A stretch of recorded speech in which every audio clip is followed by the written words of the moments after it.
No programa de hoje vamos conhecer 3 experiências: Alcoólicos Anônimos, Neuróticos Anônimos e Atendimento Fraterno. Os 3 auxiliam as pessoas a lidar com seus vícios, problemas e sentimentos, através da troca de experiências, ajuda mútua e algo que parece ser simples, mas é cada vez mais difícil, pelo menos só por hoje, alguém para escutar.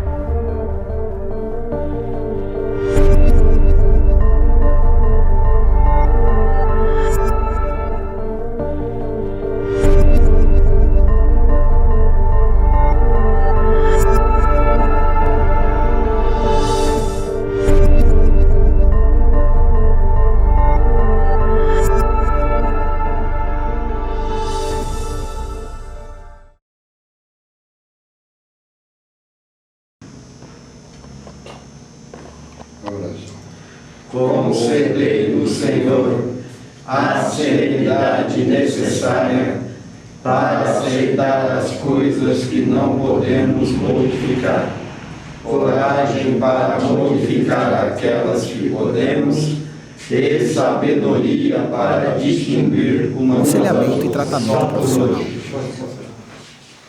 Alcoólicos Anônimos foi criado em 1935 e atualmente é considerada a maior instituição de combate à dependência do mundo. No Brasil, possui mais de 90 mil frequentadores. Homens e mulheres que compartilham suas experiências, forças e esperanças a fim de resolver seu problema comum e ajudar outros a se recuperarem do alcoolismo. Tornar conhecido o programa de recuperação e não as pessoas que dele participam. O anonimato é fundamental. É a base da ideia de que os princípios de AA estão acima das personalidades. Ele dá segurança para os membros do grupo, especialmente aos recém-chegados. Sou um doente alcoólico cruzado em recuperação, graças ao meu poder superior, que na minha concepção é Deus, não bebi hoje. Sou um doente alcoólatra em recuperação. Sou um alcoólatra, graças a Deus eu não bebi hoje, né? Feliz de estar aqui, né? Numa sala de AA. Para muitas pessoas, a interação que o AA proporciona é bastante positiva. Fornece segurança para o alcoólatra sentir que não está sozinho e que sua batalha já foi vencida por outras pessoas. Uma maneira simples, fácil não é para ninguém, mas é simples. Evitar o primeiro gole só hoje, um dia de cada vez. E eu gostei dessa sugestão, porque aqui ninguém me impôs nada, ninguém me obrigou nada, ninguém me exigiu nada e ninguém me cobrou nada financeiramente. Então eu não venho aqui só para parar de beber. Só parar de beber não basta. Então eu venho nessa sala de reunião, nessa sala de Alcoólicos Anônimos, para mim não voltar a beber. Se eu não falar como que está o meu dia hoje, o que o Alcoólicos Anônimos está fazendo para mim? Porque falar da desgraça do álcool, não precisa falar, porque a sociedade toda, todo mundo sabe, todo mundo vê aí. Porque a doença não tem cura. Segundo a Organização Mundial da Saúde, a doença não tem cura. Ela é progressiva, incurável e fatal. Isso quer dizer que a minha recuperação também é progressiva. E eu tenho consciência que é pro resto da minha vida hoje. Embora seja um dia de cada vez. Porque tudo depende só de mim. A minha recuperação depende só de mim. A recuperação é isso aí, admitir que sou um alcoólatra, né? Sou doente perante o álcool. E perdi o domínio sobre minha vida, né? Em todos os sentidos. Porque quando eu venho aqui, eu escuto meus companheiros, eu me sinto bem. Só por hoje eu não quero beber, eu não quero estar naquele lugar que eu já tive uma vez. Dentro de Alcoólicos Anônimos, faz 20 anos que eu frequento uma sala de AA e continuo voltando, né? Só por hoje faz 20 anos que eu não bebo. Se eu sair daqui, com certeza eu vou... Lógico, eu posso até ficar um tempo sem beber, mas lá fora é complicado para mim porque os convites para beber continuam até hoje. Não tinha conhecimento, né? Eu até zombava de Alcoólicos Anônimos dentro dos bares, né? Mais valia um bêbado assumido do que um alcoólico anônimo, né? Então eu não bebia e zombava com Alcoólicos Anônimos. E de repente um dia eu precisei estar numa sala, né? Que daí eu estava desesperado, estava querendo recuperar minha saúde, eu sabia que se eu continuasse bebendo da forma que eu estava bebendo, eu ia ter um problema sério aí.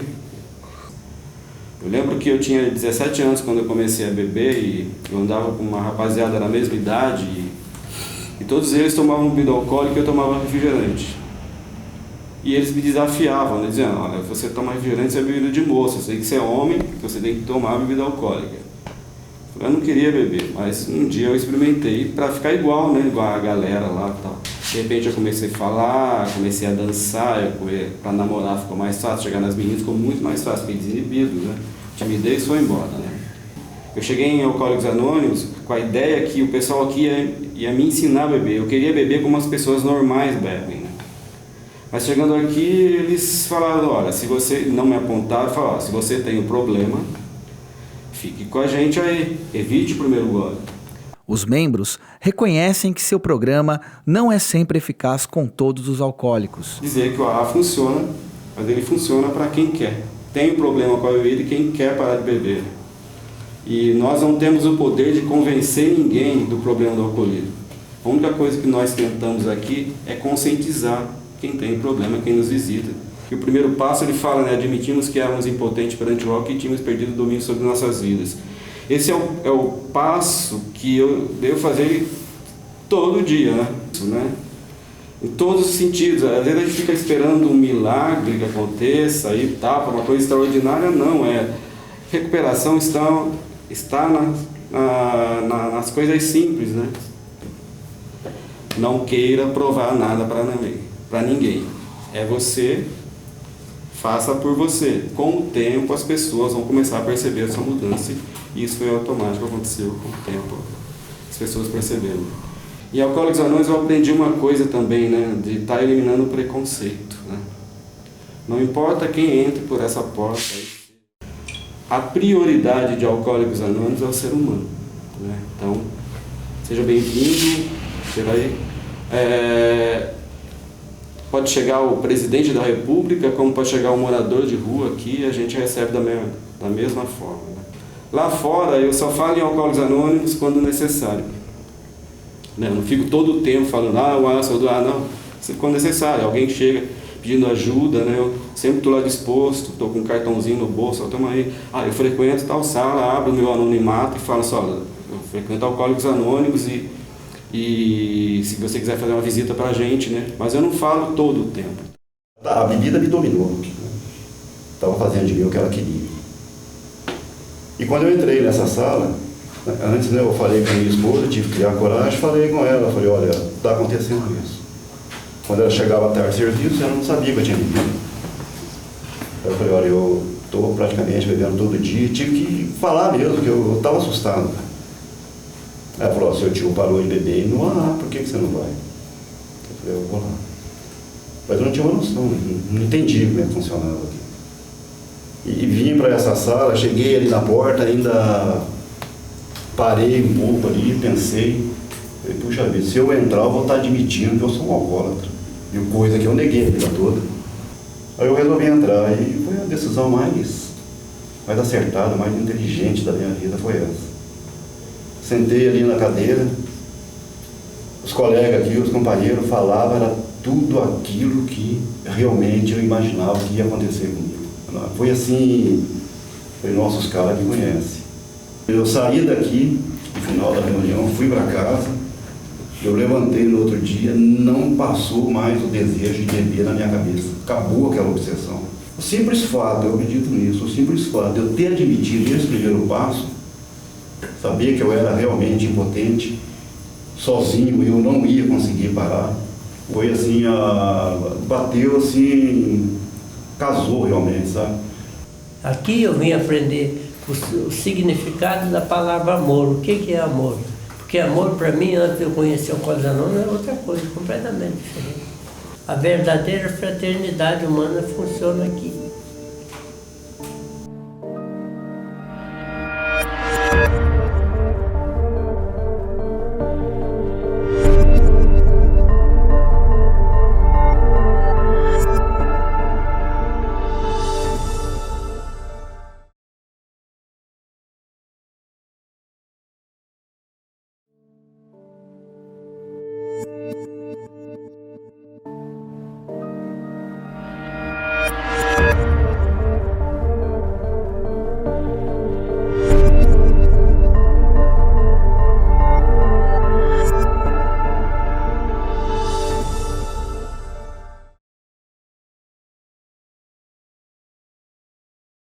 Neuróticos Anônimos funciona exatamente como a A.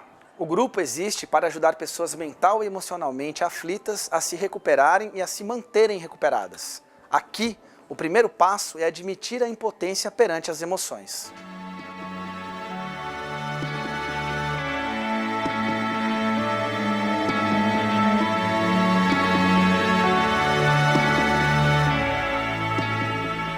Nos grupos de NA, problemas como ansiedade, depressão, estresse, medo e pânico são tratados à base de muita troca de experiências.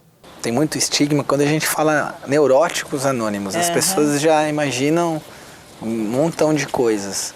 Como é que vocês dentro da Irmandade definem o que é? Quem é o neurótico? Para Neuróticos Anônimos, neurótica é qualquer pessoa cujas emoções interferem em seu comportamento. De qualquer forma, em qualquer grau, segundo ela mesma reconheça. Nós não vamos falar que ninguém é neurótico, né? Então, se a pessoa sente raiva, não sabe lidar com essa raiva, tem explosões de raiva, se machuca por causa da raiva, machuca o outro por causa da raiva, então essa emoção, raiva, que é uma emoção humana, está interferindo negativamente na vida dela. Né? O medo é para nos proteger, né, dos perigos, mas se o medo passa a ser uma coisa que paralisa a pessoa, que não deixa a pessoa funcionar como, né, no seu dia a dia, cria dificuldade no seu dia a dia, então para nós isso é neurose.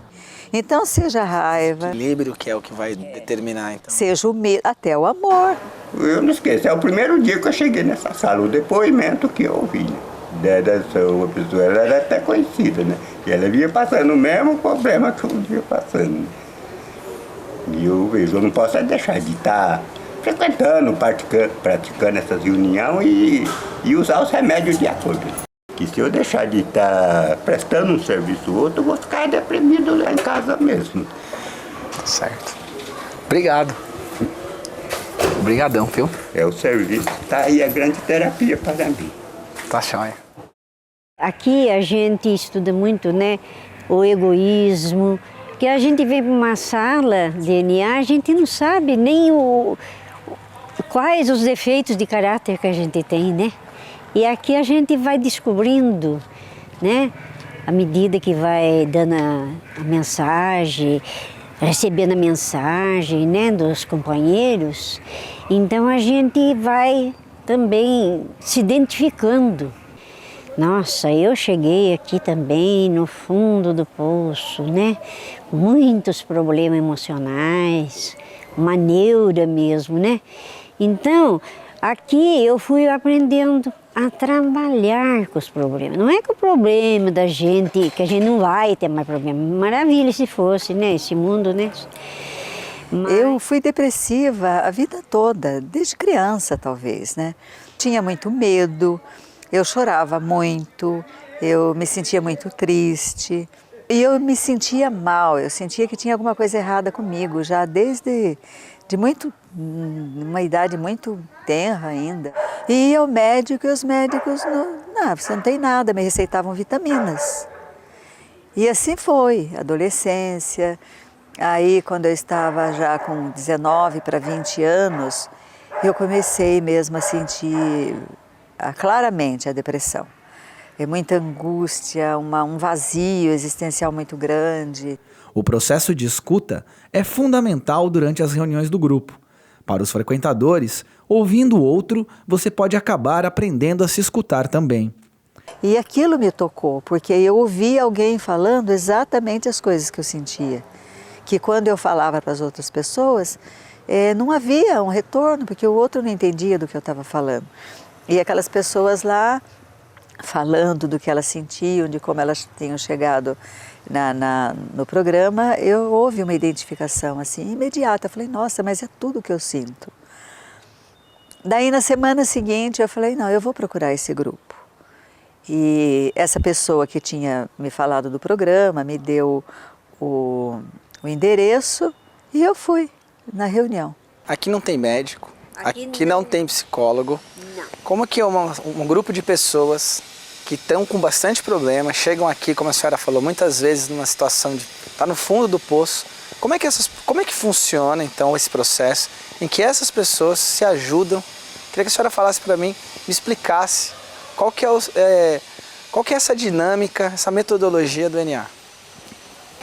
Então, é a terapia de espelho, porque a gente, através da mensagem, né, do companheiro, a gente aprendeu também a escutar. Então, aqui a gente não pode prescrever nada, não pode dar conselho, chegar e a pessoa fala e a gente já dá, né? Então, a gente não faz desse tipo.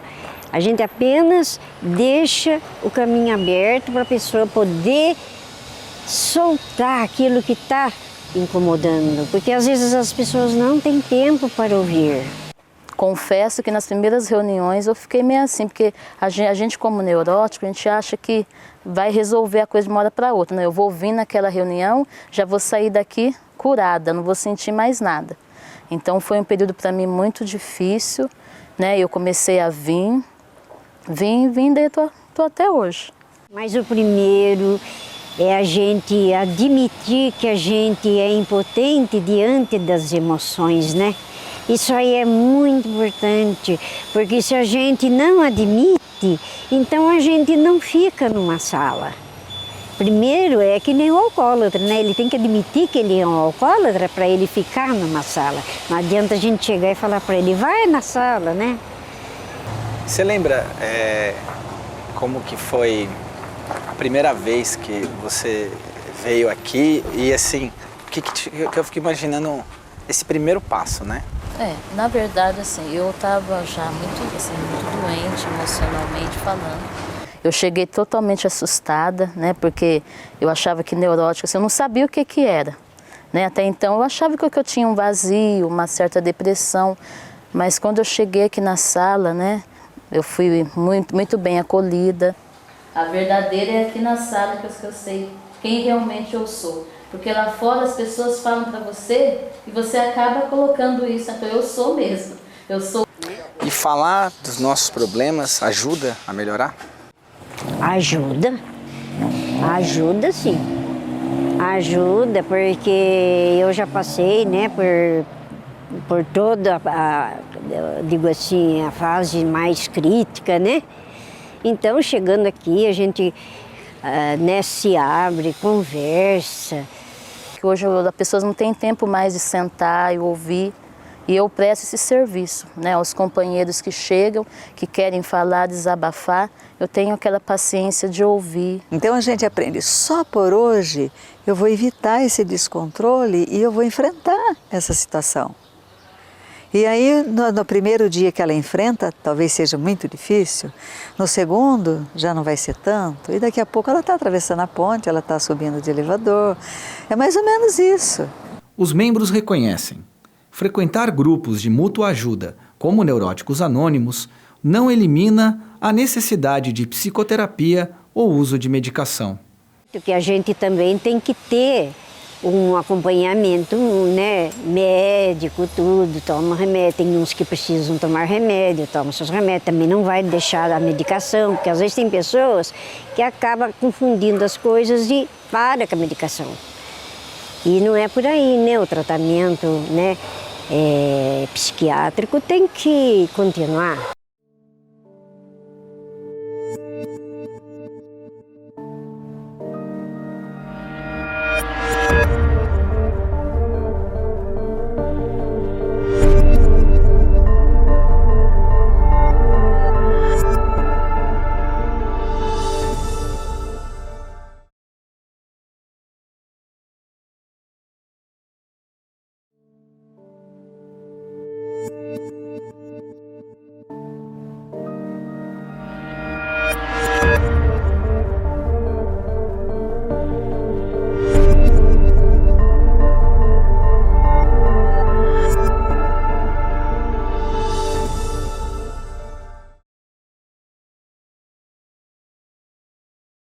Atendendo de forma semelhante ao CVV, Centro de Valorização à Vida, em Jacareí, desde 1988, funciona o atendimento fraterno, também conhecido como Amigos com Quem Falar.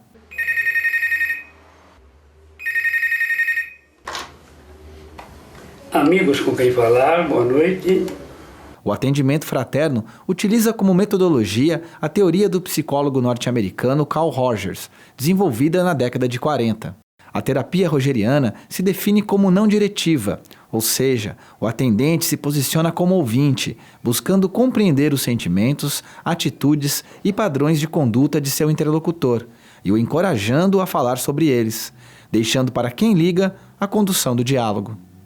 O que acontece quando alguém liga aqui para vocês?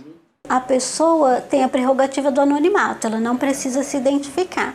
Aí eu pergunto se ela quer conversar sobre o que ela quer, ela direciona o assunto. Aí conversamos o tempo que ela achar necessário, sobre o assunto que ela achar conveniente e vamos conversando, até que ela se sinta melhor do que quando ela telefonou pra gente. Alguns, às vezes, quando a gente dá amigos com quem falar, já desliga. Agora, quem quer ou está precisando, ela aguarda, né? Aí começa. E sempre é aquele problema, eu estou mal, preciso de ajuda, etc. Inicia-se um diálogo bem sofrido, às vezes, bem... que é contundente, às vezes, para a gente, né? Mas nós precisamos ter calma e discernimento suficiente para acolher a pessoa. Não temos registro do telefone, não tem BINA, não tem nada aqui para dizer, saber de onde está ligando. E mesmo que a pessoa dê o nome, a gente procura esquecer, né? Porque não podemos vincular ao trabalho qualquer problema pessoal. Geralmente a pessoa que liga aqui, a pessoa ela pergunta uma coisa para nós, a intenção nossa é sempre deixar que ela fale mais do que a gente. Em outras palavras, tem que passar a impressão para a pessoa que quem tem que resolver o problema é ela e não nós. É tanto que a gente puxa sempre o lado do sentimento, porque é bem mais fácil você falar de sentimento para uma pessoa do que você falar de problema. Então eu não posso dizer para ela que se ela fizer assim ou fizer assado, eu posso até imaginar, mas não posso falar, né? Então eu tenho que entender, buscar entender o sentimento dela e dar o retorno para ela, olhar para si também. As pessoas têm muita dificuldade de escutar e têm muita necessidade de falar. A gente vê no Facebook, nessas páginas sociais, o quanto que a pessoa quer contar da vida dela, que ela tomou café, que ela foi em tal lugar, mas ela não quer ouvir, ela quer mais falar do que ouvir. E as pessoas estão com essa necessidade de serem ouvidas. Eu sinto muito nesse momento atual que as pessoas precisam falar mais e ela não tem quem as escute, porque o outro também quer falar. O plantonista precisa focar e tentar levar a pessoa a refletir sobre o sentimento. Então é preciso entender o sentimento da pessoa naquele momento. E ela vai tentar levar para o problema sempre. A gente precisa trazer ela de volta para o sentimento, até que ela se conscientize que ela tem condições, e tem, né? Normalmente tem. O que motivou o senhor a prestar esse tipo de trabalho voluntário? Eu acho que isso já vem de um princípio educacional até, né? Da educação familiar. Porque na minha casa, meu pai, minha mãe, etc., sempre se dispuseram a ajudar as pessoas, né? Somos fruto de uma sociedade, mas o próximo é o nosso caminho. Porque eu sinto que às vezes o mundo lá fora é cruel, acolhe o corpo, tem atividades físicas, acolhe outras coisas, mas a alma fica sem ter com quem conversar. Eu me encontrei, eu me sinto acolhida pelo grupo e eu me sinto feliz de poder contribuir com a sociedade neste trabalho que eu considero muito importante. Eu perdi um irmão, certo? Foi assassinado e eu fiquei muito abalado com a perda do meu irmão e provavelmente eu iria entrar em depressão. Me deu a vontade de passar aqui e ser um voluntário. Vim aqui, fiz o curso preparatório e de 2002 até hoje sou voluntário. E hoje sou uma outra pessoa. Qual que é a recompensa que o senhor recebe desse trabalho?